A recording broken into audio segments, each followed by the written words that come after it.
un dimanche pas comme les autres pour les chrétiens.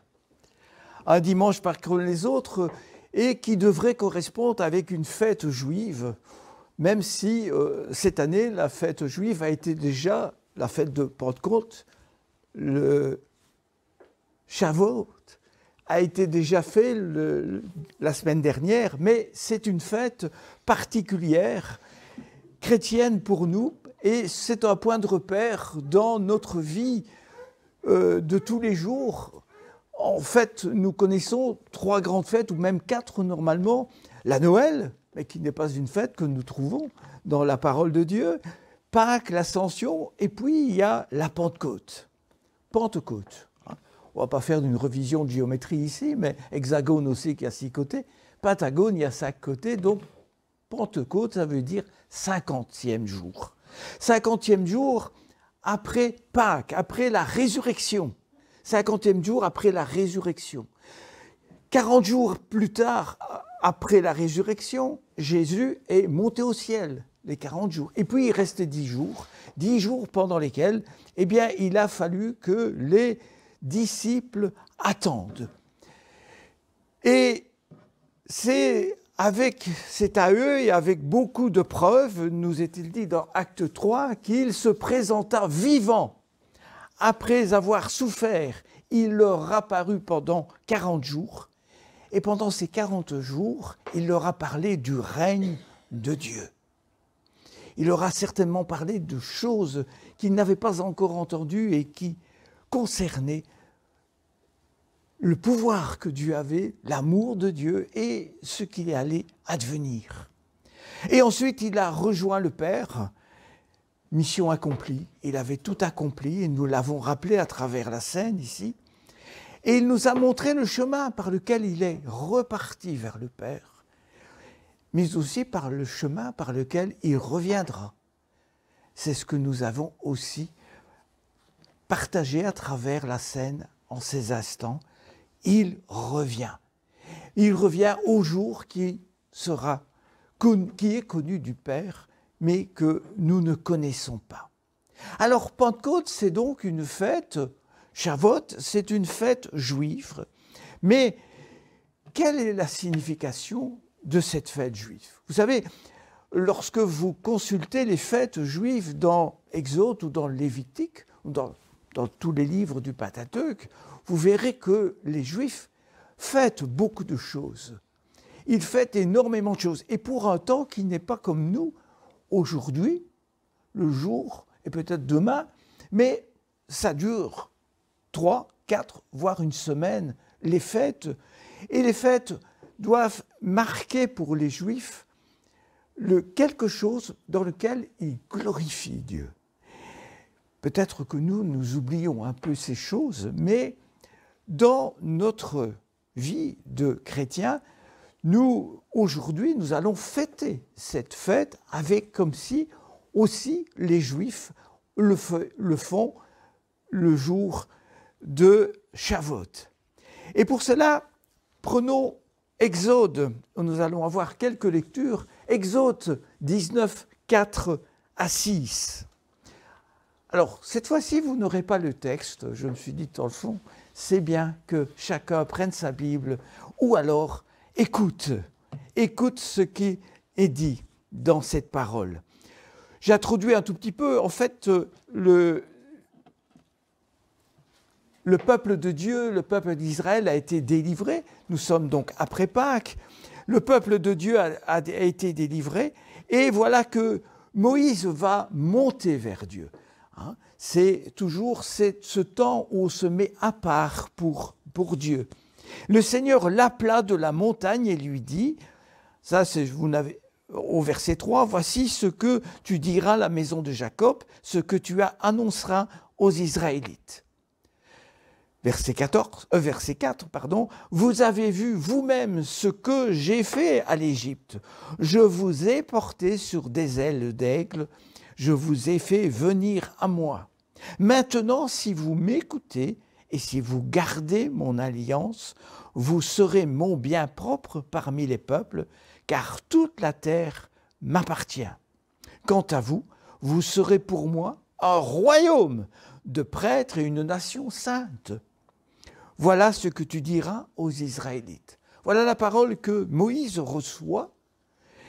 Et cette parole que Moïse reçoit, il va la transmettre aux Israélites. Et si vous lisez le verset 8, il est dit, tout le peuple, Moïse a dit toutes ces choses au peuple, et tout le peuple répondit ensemble, tout ce que le Seigneur a dit, nous le ferons.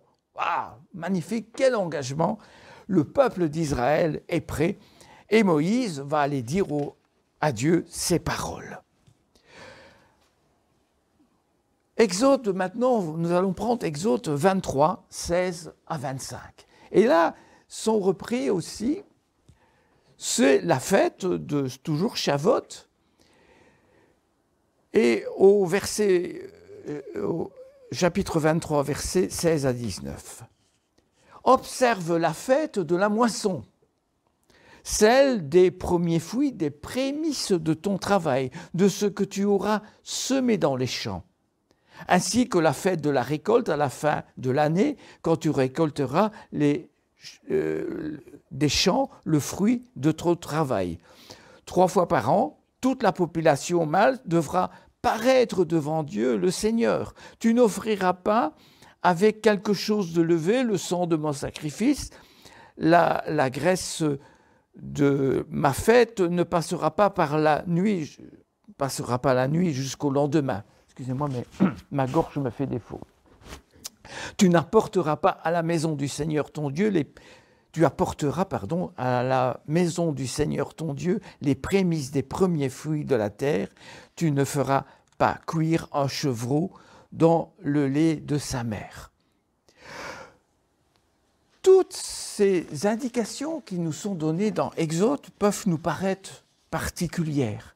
Mais ce qui est à retenir, en tout cas, cette fête de Shavuot, cette fête, c'est d'abord la fête de la transmission de la loi à Moïse.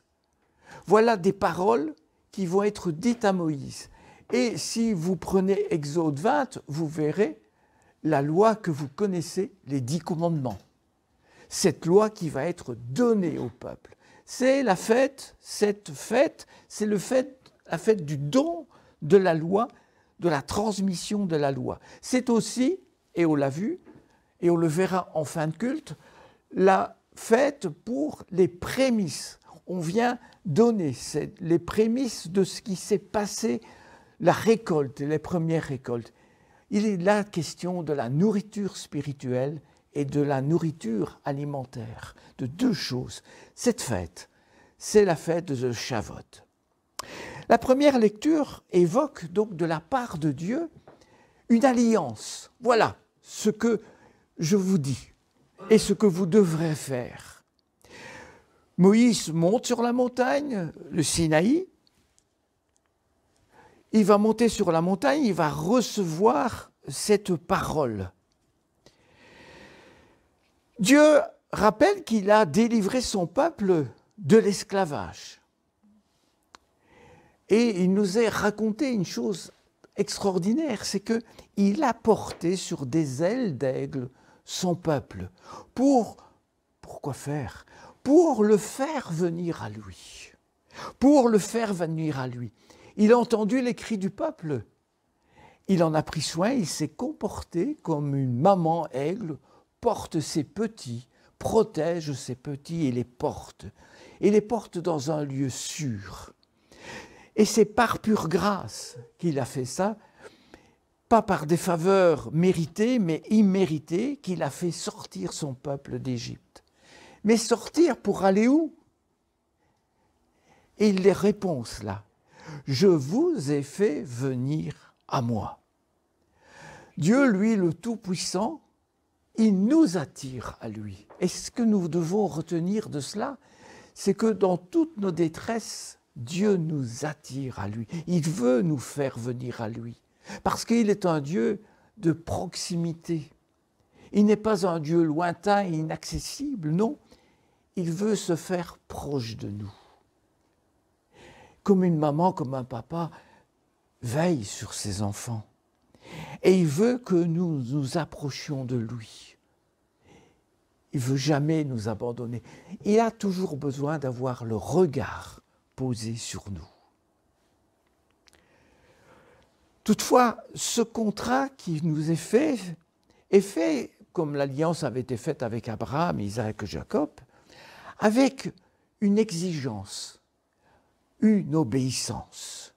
Si vous m'écoutez. Maintenant, si vous m'écoutez. L'alliance donc engage certes Dieu, mais elle engage aussi le peuple. Elle est conditionnée au respect. Si vous m'écoutez. Alors Dieu déclare des choses formidables. Vous serez mon peuple. Vous serez mon bien propre. Et quand vous regardez en hébreu la traduction, c'est pas que je fais de l'hébreu, c'est parce que ma Bible le dit, les commentaires le disent, mon bien propre peut être traduit par trésor. Je ne sais pas si vous vous rendez compte, pour Dieu nous sommes un trésor pour lui. Et ces versets qui sont adressés aux Hébreux que nous avons lus, si vous m'écoutez, si vous suivez, si vous m'aimez, si vous résonnent dans notre tête, et résonnent bien sûr dans le Nouveau Testament et dans la bouche de Jésus, on entendra ces mêmes paroles. Si vous m'aimez, si vous gardez ma parole. Et tout à l'heure, déjà des textes ont été cités dans Jean, et c'est ce que nous allons ensemble faire maintenant, ouvrir la parole encore de Dieu dans Jean 14, 18 à 27. Jean 14, 18 à 27.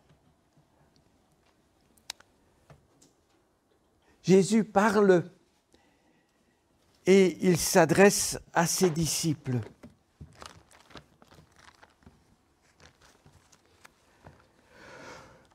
Et il leur dit, « Je ne vous laisserai pas orphelins, je viens à vous. » Voyez un peu tout à l'heure ce qu'on a dit, hein.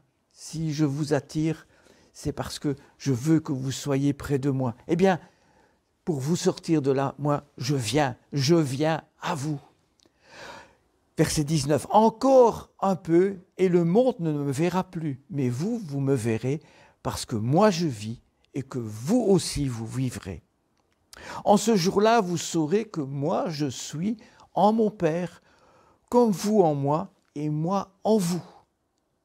Celui qui m'aime, celui qui a mes commandements et qui les garde. Celui qui m'aime, c'est celui qui a mes commandements et qui les garde. Or, celui qui m'aime sera aimé de mon Père. Moi aussi je l'aimerai et je me manifesterai à lui. » Judas, non pas celui qui l'a trahi, non pas l'Iscariote, lui dit « Seigneur, comment se fait-il que tu doives te manifester à nous et non pas au monde ?» Jésus lui répondit « Si quelqu'un m'aime, il gardera ma parole, et mon Père l'aimera. Nous viendrons à lui et nous ferons notre demeure auprès de lui. » Quelle proximité encore! Celui qui ne m'aime pas ne garde pas mes paroles. Et la parole que vous entendez n'est pas la mienne, mais celle du Père qui m'a envoyé. Je vous ai parlé ainsi pendant que je demeurais auprès de vous. Mais c'est le défenseur, l'Esprit Saint, que le Père enverra en mon nom, qui vous enseignera tout et vous rappellera tout ce que moi je vous ai dit. Je vous laisse la paix, je vous donne ma paix, je ne vous donne pas comme le monde donne, que votre cœur ne se trouble pas et ne cède pas à la lâcheté. Je ne vous laisserai pas orphelin, je viens à vous. Cette promesse, quand on lit le texte, elle peut avoir deux sens. Quand Jésus parle à ses disciples, il n'est pas encore passé par la croix. Donc, il peut parler de ce qu'il viendra après sa résurrection. Il va retrouver ses disciples, nous le savons. il reviendra auprès d'eux. Mais il peut aussi, à travers ce texte, et c'est plus dans ce sens-là, quand on lit la suite du texte, il peut aussi annoncer sa présence à leur côté sous la forme de l'Esprit Saint. Dans Jean 21, 22, d'ailleurs, Jésus leur dit à nouveau que la paix soit avec vous, comme le Père m'a envoyé, moi aussi je vous envoie. Après cela, il souffla sur eux et leur dit, recevez l'Esprit Saint. Donc la fête de la Pentecôte, lorsque nous la regardons, pour nous chrétiens, et pour les Juifs peut-être d'abord, le cadeau qu'ils reçoivent, c'est le don de la loi. C'est le don de la loi, du décalogue qu'ils vont recevoir, ce don de la loi. Et pour nos chrétiens, nous recevons aussi ce don de la parole. Mais le don de la parole fait chair en Jésus-Christ, celui qui est mort sur la croix et qui est ressuscité. Pour nous, c'est ça, ce don de la parole aujourd'hui. Il a donné sa vie. Et aujourd'hui, il nous donne aussi sa présence à nos côtés, sa présence en nous. Il veut demeurer en nous. Il nous donne, le Saint-Esprit, un souffle de vie nouveau. Et les conditions sont les mêmes que celles que nous avons lues dans Exode. Les termes d'une alliance qui n'est pas compliquée, qui n'est pas avec des si, tout plat. Non, elle est claire, elle est simple. Jésus dit, si quelqu'un m'aime, il gardera ma parole et mon Père l'aimera. Nous viendrons à lui et nous ferons notre demeure en lui. Une condition, et le reste est donné. Le reste est don. Le reste est don. Si nous l'aimons, si nous aimons le Seigneur de tout notre cœur, nous allons garder sa parole en nous. Le Père va nous aimer, il viendra à nous et il fera sa demeure en nous. Comme la promesse qui a été faite aux Hébreux, nous retrouvons cette proximité de Dieu en nous. Un Dieu qui veut habiter en nous, Jésus qui veut habiter en nous. Une seule condition, c'est que nous l'aimions de tout notre cœur, de toute notre force et de toute notre âme. Alors il demeure en nous et en la personne trinitaire et unique. Ces deux mots, c'est un oxymore quand on dit trinitaire et unique, mais ça veut dire le Père, le Fils et le Saint-Esprit. Ces promesses annoncées et confiées par Jésus aux disciples ne sont pas des promesses pour un temps, mais elles sont éternelles, elles sont sans fin. Et Jésus va annoncer à ses disciples, et à nous aujourd'hui, la venue d'un défenseur.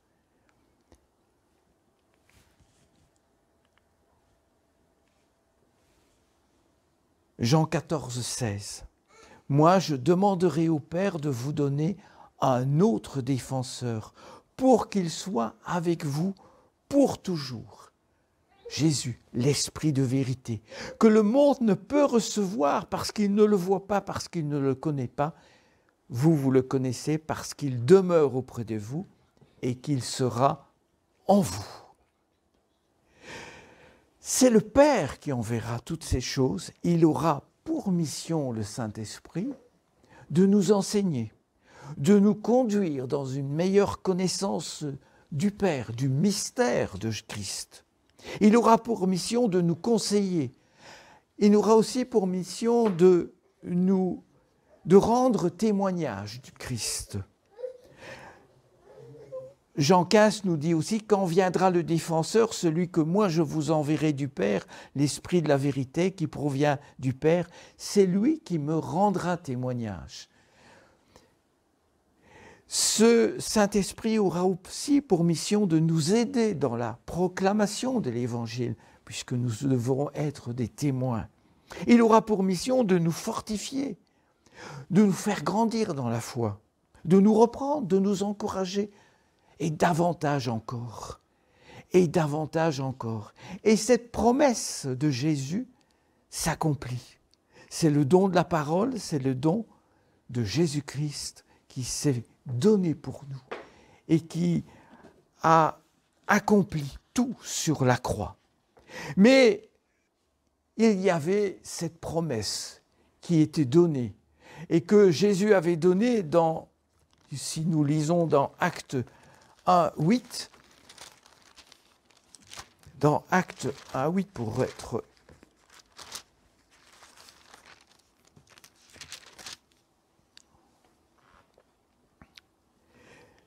Mais vous recevrez de la puissance quand l'Esprit Saint viendra sur vous, et vous serez mes témoins à Jérusalem, dans toute la Judée, en Samarie et jusqu'aux extrémités de la terre. Voilà la promesse qu'ils reçoivent. Et cette promesse, nous allons la lire aussi.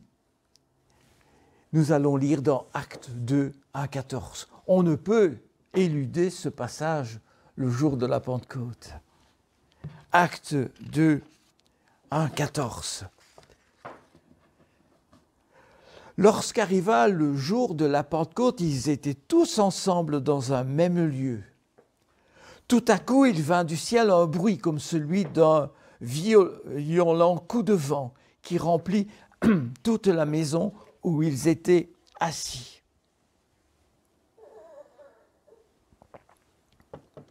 Des langues leur apparurent, qui semblaient de feu, et qui se séparaient les unes des autres.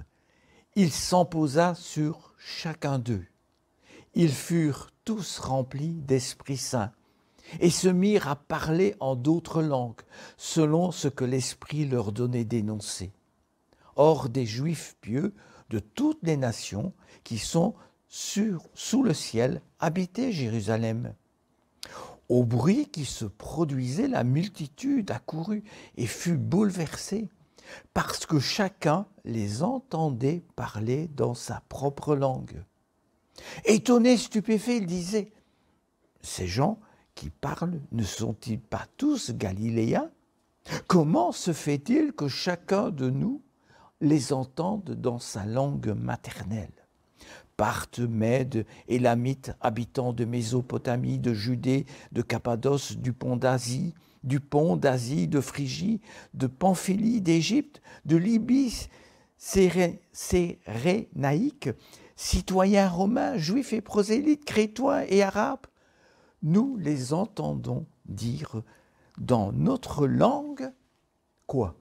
Les œuvres grandioses de Dieu. Tous étaient stupéfaits et perplexes. Ils se disaient les uns aux autres, qu'est-ce que ça veut dire? Mais d'autres se moquaient en disant, ils sont pleins de vin doux. Alors Pierre, debout devant les 11, éleva la voix et énonça ce qui suit à leur adresse. Hommes de Judée et vous tous qui habitez Jérusalem, prêtez l'oreille à mes paroles. J'arrête là, pour l'instant, j'arrête là la lecture de ce passage. Le texte pourrait être le sujet d'une autre méditation. Si on relit les grandes lignes du premier chapitre des Actes des Apôtres, nous voyons que les disciples, après le départ de Jésus vers son Père, ont attendu. Et nous pouvons voir là la fidélité de ces disciples, l'unité de ces disciples dans l'attente d'une promesse à venir après le départ de leur maître. Et pour aller plus loin dans ce que ça nous a été rappelé des promesses, est-ce que nous savons attendre la promesse que Dieu a faite? Est-ce que nous ne sommes pas des impatients parfois? Ces disciples ont été patients. Ils ont attendu la promesse après le départ de leur maître. Leur patience était certainement alimentée par la paix. La paix, mais la paix pas celle que les hommes essaient de fabriquer, la paix que Christ leur avait donnée. Et ça nous est rappelé dans les Actes des Apôtres, tous ensemble, d'un même accord, dans un même lieu. Et quand l'Esprit Saint vient remplir tous ses disciples, eh bien, ceux-ci reçoivent un don nouveau promis, celui Jésus avait promis, le Saint-Esprit. Et Jésus leur avait promis une puissance. Mais d'autres dons vont venir directement s'ajouter déjà. Les disciples parlent les langues maternelles de ceux qui sont là, alors qu'ils ne les connaissent pas. Alors, c'est extraordinaire, mais ça montre pour Dieu l'universalité du message que Dieu a pour tous les peuples. Ce n'était plus réservé uniquement aux Juifs, mais aux non-Juifs aussi. C'était pour tous les peuples de la terre que ce message était donné. Et ce qui est important aussi de voir que lorsqu'ils parlent, ces gens, ils ne racontent pas des choses un peu n'importe quoi qu'on pourrait parfois entendre lorsque on parle des dons en langue du Saint-Esprit, mais ils parlent des choses, des œuvres grandioses de Dieu. Autrement dit, ils glorifient Dieu. Cette venue soudaine du Saint-Esprit qui se manifeste comme un bruit, des langues de feu qui se séparent et se déposent sur chacun des disciples, qu'est-ce que ça fait? Eh bien, ça donne un signal. Ça donne un signal comme si on était sur une ligne de départ et qu'il fallait attendre le coup de fusil pour partir. C'est cela qui nous est aujourd'hui rappelé. Nous sommes sur une ligne de départ de nouveau, un nouveau départ. Et c'est ce que Pierre va comprendre. Alors Pierre commence. Ah, c'était celui qui était toujours le premier à dire des choses. Hein. Pierre commence son discours. Et c'est la première prédication. Si vous regardez, c'est la première prédication. La première campagne d'évangélisation commence et elle va amener 3000 nouveaux convertis. Aujourd'hui, quelque part, nous fêtons l'anniversaire, la naissance de l'Église. C'est la naissance de l'Église quand on voit qu'à ces 120 disciples, 3000 nouveaux vont venir, et puis le reste aujourd'hui. Mais l'effusion du Saint-Esprit marque un temps nouveau, le temps d'une nouvelle alliance, celle que Jésus avait promise à ses disciples quand on relit Luc 22, 20, et qui nous a aussi été rappelée à travers la Sainte Seine. Mais cette nouvelle alliance concerne les Juifs et les non-Juifs. Dorénavant, après la Pentecôte, l'Église ou la communauté chrétienne, pourrait-on dire, ne concerne plus seulement les Juifs, mais l'ensemble des croyants qui ont reçu Jésus-Christ dans leur cœur comme Seigneur et Sauveur. La preuve, c'est qu'après le discours de Pierre, il y a eu beaucoup plus de croyants. La Pentecôte fête la naissance de l'Église, de une nouvelle alliance. Et chaque Église locale est héritière de l'Église nouvelle, de l'Église de la Pentecôte. C'est ce qui me fait dire que nous sommes une Église pentecôtiste. Nous sommes une Église pentecôtiste. Nous sommes donc aussi des pentecôtistes. Avec la différence parfois qu'il y a des personnes qui ne se disent que pentecôtistes, mais nous sommes une Église pentecôtiste. Quel est le message de Pierre lorsqu'il s'adresse à la foule? Quel est son message? Alors, on peut lire dans Actes 2, 32-33, j'ai repris que la fin, mais voilà ce qu'il dit principalement dans ce passage. Ce Jésus, dont il a parlé bien avant et il a raconté tout ce qu'on lui a fait subir sur la croix. Ce Jésus que vous avez crucifié, Dieu l'a ressuscité et nous en sommes tous témoins. Élevé par la droite de Dieu, il a reçu du Père l'Esprit Saint qui avait été promis et il l'a répandu. C'est ce que vous voyez et entendez. Voilà en réalité ce qui est. Mais pour que le Saint-Esprit soit répandu sur terre, il fallait d'abord que le Christ soit glorifié. Et Pierre, dans son discours, parle de Christ, de son enseignement, mais aussi de ce qu'il a vécu. Il a vu de ses propres yeux, et il peut authentifier lui-même la résurrection de Jésus. Et tous les disciples qui sont là en sont témoins. Et la Bible nous parle que plus de 500 ont vu Christ ressuscité. Et maintenant, il est élevé à la droite de Dieu. La Pentecôte, c'est quelque part une attestation que Christ a tout accompli sur cette croix, a tout accompli, mais aujourd'hui il est glorifié et qu'il a reçu autorité pour nous envoyer le Saint-Esprit. Donc, en prêchant Christ glorifié, je me répète, mais nous sommes une église pentecôtiste. Et Jésus avait dit beaucoup plus tôt, dans Jean 7, 38-39, « Celui qui met sa foi en moi, comme dit l'Écriture, des fleuves d'eau vive couleront de son sein. » Il dit cela au sujet de l'Esprit qu'allaient recevoir ceux qui mettraient leur foi en lui. Car il n'y avait pas encore d'Esprit, puisque Jésus n'avait pas été glorifié.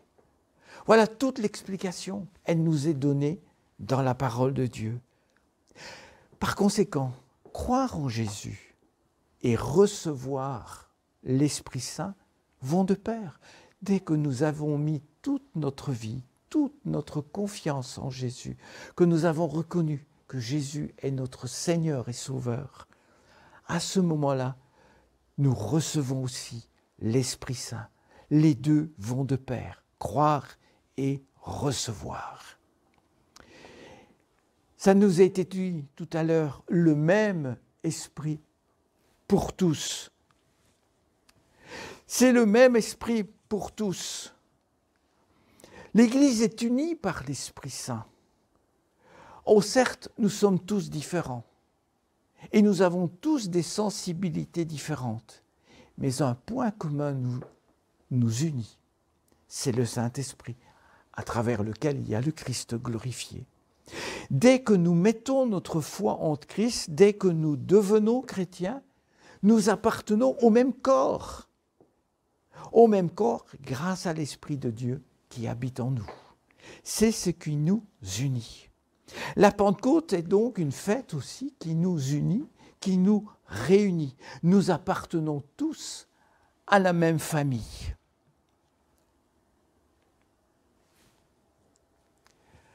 Par lui, en effet, Éphésiens 2, 18, par lui, en effet, nous avons les uns et les autres accès auprès du Père dans un même esprit.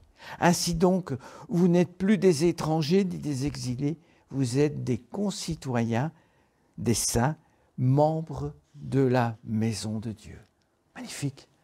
Nous sommes membres de la maison de Dieu. Nous sommes unis par le même esprit. Alors, unité n'exclut pas diversité, parce que nous recevons tous des dons différents, mais dans un but commun. Chacun avec sa tâche spécifique, selon les besoins, selon le bien de l'Église. Encore une fois, quelle que soit notre dénomination, nous sommes tous des églises de la Pentecôte. Si nous refusons cela, nous n'appartenons pas au Christ. Nous ne reconnaissons pas que Christ a été glorifié. Je vous disais que la Pentecôte, c'est au début que c'était le don de la parole fait à Moïse, et pour nous, ce don de la parole du Christ et du Saint-Esprit qui nous est donné, mais c'est aussi une fête juive, et c'est la fête de la moisson, de tout ce qui concerne, on l'a lu tout à l'heure, observe la fête de la moisson, celle des premiers fruits de ton travail, de ce que tu auras semé dans les champs. Vous n'êtes pas venu ce matin avec une gerbe d'orge ou de blé, comme les Juifs font pour venir, pour montrer que quelque part, le début de la récolte est là. Les prémices de la moisson, les fruits du travail. Nous avons reçu du Seigneur toutes choses. Tout nous est donné par Christ. Tout vient de Christ et tout nous est donné par Christ, pour Christ. Tout le nécessaire nous est donné pour accomplir notre ordre de mission, celle d'être témoin, celle de partir en mission, proclamer la bonne nouvelle, aller faites de toutes les nations des disciples. Durant cette année, nous avons eu l'occasion de moissonner, de cultiver pour nous-mêmes, mais aussi d'apporter autour de nous. Nos temps de partage au moment des cultes, nos temps de prière, nos temps d'études bibliques, d'études personnelles, de lecture de la parole de Dieu, nous ont nourris. Apportons-nous au Seigneur ce que nous avons reçu. Remercions-le de ce que nous avons grandi dans la foi, de ce que nous avons aujourd'hui davantage, plus des choses. Apportons au Seigneur. Montrons-lui ce que nous avons fait, ce qui nous a enrichis, ce qui nous a fortifiés. Parce que nous sommes en mission. Nous sommes en mission pour une grande moisson. Nous sommes les ouvriers. Et nous sommes aujourd'hui baptisés du Saint-Esprit. C'est pourquoi nous pouvons partir. Paul décrit l'Église comme ceux ayant les prémices de l'Esprit. Romains 8, 23.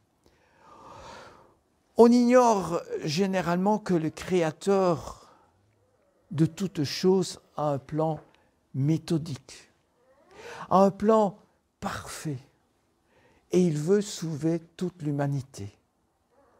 Et c'est à nous qu'il demande de le faire. À nous seuls. Jésus a tant aimé le monde qu'il a donné son Fils unique. Et ces fêtes doivent nous rappeler ces choses, que nous sommes, Pentecôte, on doit repartir, et en se disant, c'est une nouvelle mission, c'est une nouvelle moisson qui nous est demandé de faire. Il souhaite, le Seigneur, offrir à tous les humains un nouveau don, le don de la vie éternelle. Dans le temps présent, Dieu ne fait que débuter sa moisson spirituelle pour son royaume. Et pour cela, nous en sommes les ouvriers. L'Esprit Saint, nous l'avons reçu. Et ça nous est rappelé parce que vous recevrez de la puissance. Donc une force, c'est quelque part quelque chose qui est puissant. Comme c'est dit dans Actes 1:8, la même puissance qui était à l'œuvre dans le ministère de Jésus-Christ. Cette puissance divine nous permet d'être conduits, d'avoir une direction, le fameux GPS guidé par le Seigneur, d'être conduit par l'Esprit Saint. Romains 8,14, on pourrait lire ça. C'était cette même puissance qui transformait la vie des premiers chrétiens.